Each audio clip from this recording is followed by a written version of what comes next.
I'll start by apologizing. This thing was filmed in the middle of like a snowstorm. Didn't have a choice, such is the life of the amateur reviewer. So here are a few shots of it in the garage.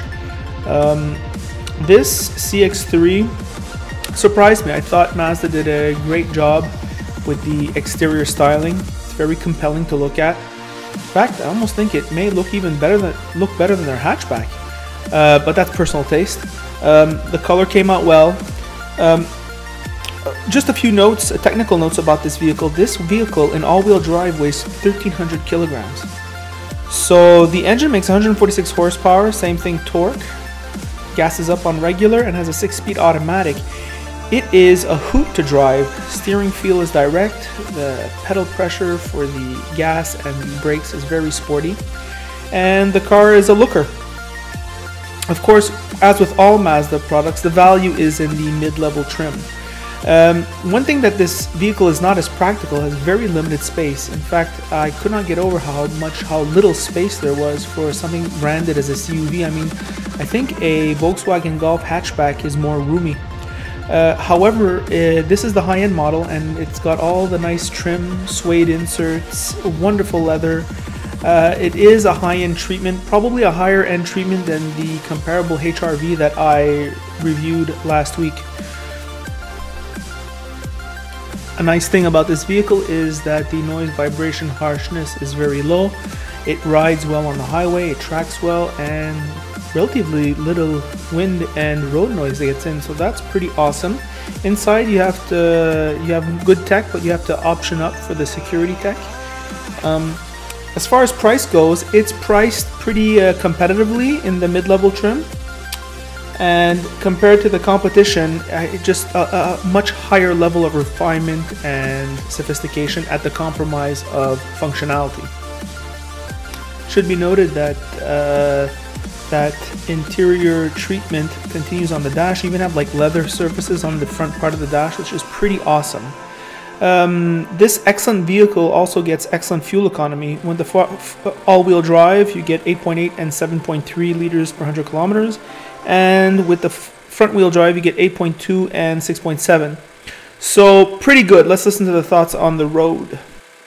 You know, the first thing I noticed about this car when I got into it was, one, how small it is, and two, how well finished it is. Now, the media has made out this car to be the competitor to the HR-V. In fact, we've seen comparisons about that, and they could not be more different. It's kind of a false comparison. It's like comparing a Miata to I don't know, to a Camaro. I mean, yeah, they're both sports cars, but I mean, it's not really the same. I'm going to talk about what stands out in this car. First is how small it is. I mean, this could almost be a hatchback. I mean, there are hatchbacks that have more room inside, in fact, than this vehicle. So you really feel the subcompact-like origins of, or designation of, this vehicle. The other thing that you notice is how well finished it is inside. Last week, as you know, I drove the HR-V, and I said that it had like a reasonably nice interior and it was a very practical interior. Well, I can tell you that this interior, in terms of like the quality of the materials, the haptics, everything really is leagues ahead of the HR-V. Now, what this vehicle doesn't have is practicality. The rear seats are small, the rear trunk is small, and in front, I'm rubbing elbows with Ross. So it's just not really a big vehicle. On the plus side, though, I would say that the engine is peppy. The brakes have a lot of bite. It has a very maneuverable feel. It drives more like a car, really.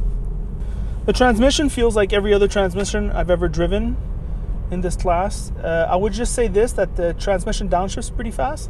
I'm going to press right now. Now let go now. That takes a little while before it shifts back down into the regular ride routine. So you don't sacrifice that, I would say, that floatiness that you normally get with the CUV class. It feels just like a car. And it actually feels very light on its feet. So I would say those are the main differences.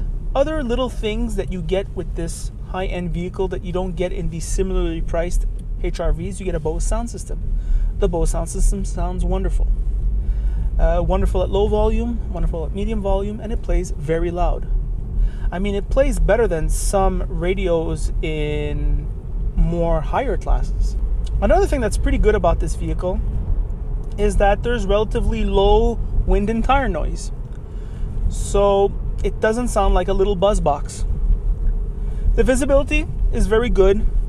Giant rear view mirrors here. Here, this rear view mirror here, you see out back very well. There's a rear view camera. There's a nice heads-up display.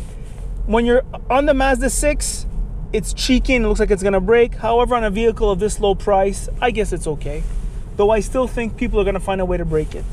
As far as infotainment goes, you have the familiar knob here and the screen here, which is not a pop-up screen, it just stays there all the time. The interface is okay, I guess. I just prefer knobs on a dash. Not on the dash, but on the console here. It's a personal taste thing. The fuel economy in this vehicle is pretty much like its other Japanese competitors, meaning very good. What do I have to say about this vehicle overall? Well, overall, I think it's very good. It's one of the better Mazda products. In fact, Mazda has a very competent lineup all right through. They have no weak vehicles. And this is just another example of a well thought out, good vehicle. I would have to say that if you are a big person or if you have a family, I'm not sure this is the vehicle for you. It's just too small and not practical enough. However, if you're single or in a couple